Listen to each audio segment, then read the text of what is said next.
Good morning. Today is Christmas Day, December 25 at kakain kami sa Diali dito sa Ayala Mall Cloverleaf. Medyo marami na yung tao ngayon. Ayan. So tinawag na kami, magpasok na kami.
Yan, so ito yung mga kinuha ko for now.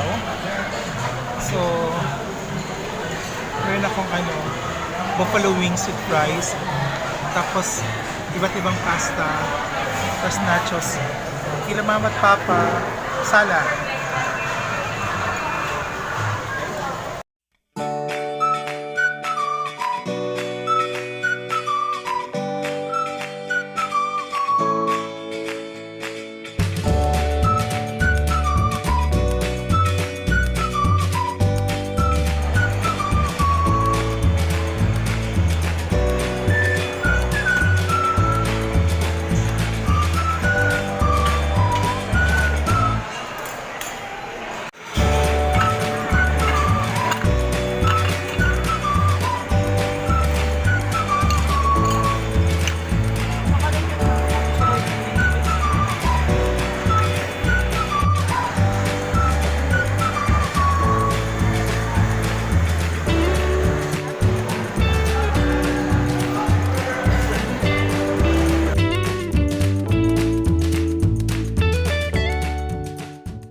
One eternity later. Ayan, so Hindi ko na alam. halos Alam na pupuntahan. halos 2:30 na ng hapon. So marami na kami nakain ngayon. Ito lang, ubusin lang namin yung nachos. So please subscribe to my video. Nakapasa lang kami nung sa And grupo hope to see namin, you si soon Ryan. in my next vlog. Andun pa rin sa playlist. So, Alam mo bye-bye. kung sino naging girlfriend